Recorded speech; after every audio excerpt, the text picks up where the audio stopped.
So if you've seen my recent review video of the Marvels, you'll know that I spoke about how derivative the film is, to the point where the villain is looking for this particular magical MacGuffin thing, which is these two bracelets, right? She has one of them, and Miss Marvel has the other.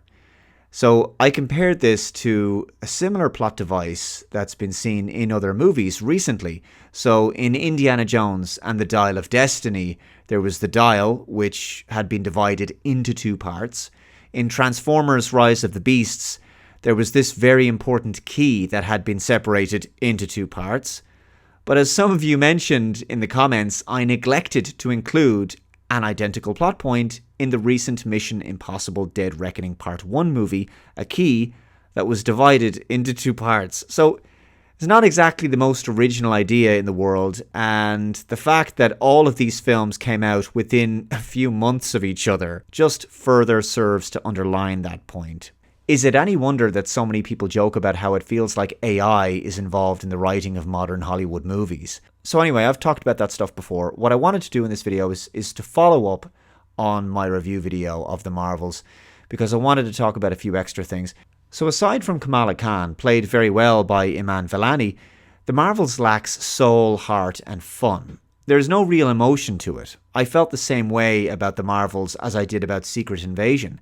Again, if you told me an AI was involved in the writing process, I would believe you because of the absence of any real soul in the film. Also, are we just cynical now as audiences that we've seen pretty much every kind of explosive CGI fight scene, origin story and superpower at this stage, that we're just no longer riveted and on the edge of our seats? There's no moments that thrill us anymore. You see all of these elaborate CGI action scenes, and it's just on-screen eye candy and a bunch of stuff happening with no emotional impact. And you know the characters are not in any real peril at this point. You're seeing these characters flying around the place and being thrown around and explosions going off and things are going off and things are just happening and magical weapons are being wielded with great power, but there's never any sense that the heroes are in danger. And in the case of this film, you never feel like the heroes are outmatched. The three female leads always feel like they're basically in control of whatever situation they find themselves in, making the whole affair just boring and pointless. And this is particularly evident in the final fight with the villain. She's just overcome without much hassle. So I probably didn't focus enough on the villain of Dar-Benn. I think she might go down in history actually as probably one of the worst MCU villains ever, if not the worst. I mean, she's completely underdeveloped and lacking in any semblance of depth. She doesn't seem to be doing anything logical either. She's seeking revenge on Captain Marvel, revenge being one of the most overused motivations for a villain. And Captain Marvel destroyed the Supreme Intelligence, an AI that was maintaining the Kree planet of Hala, and so now the planet is in rough shape and falling apart basically.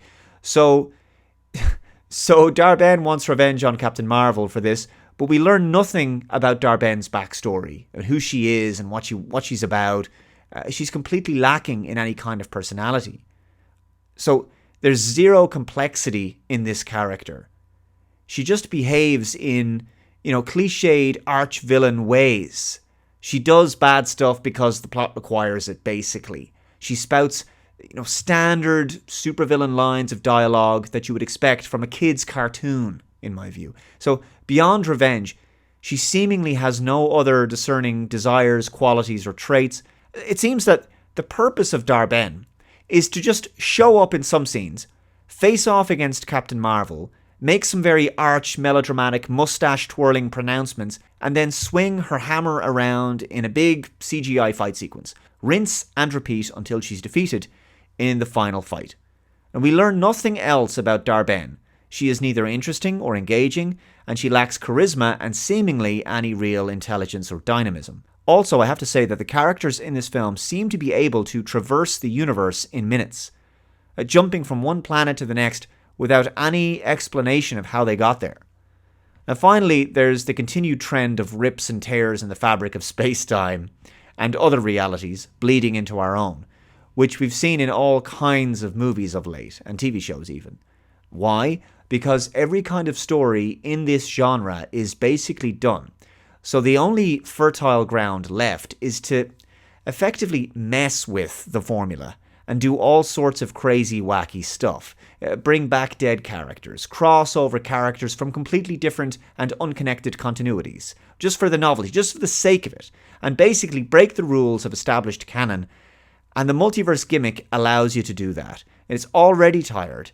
It was supposed to be, some sort of cool, clever thing, but now it undermines suspension of disbelief and breaks the fourth wall in some respects, while also making character deaths meaningless. The next big thing for the MCU appears to be to throw in other Marvel properties into the situation. So we've got X-Men, the Fantastic Four, whatever. And the novelty of crossovers that the multiverse permits, as well as the opportunities for bringing back characters from years ago, that's basically just more member berries and nostalgia, all of that as a means of getting audiences to part with their money and go to see the movies. Because the stories are now lacking, right? Even though they're just essentially getting much the same product over and over again. I strongly hold fast to something I've said before, and many people disagree with me, okay? So I believe it's not just that the quality of writing has declined in the MCU. Now, that's true. But also the superhero genre is tired. It is oversaturated. There is superhero fatigue.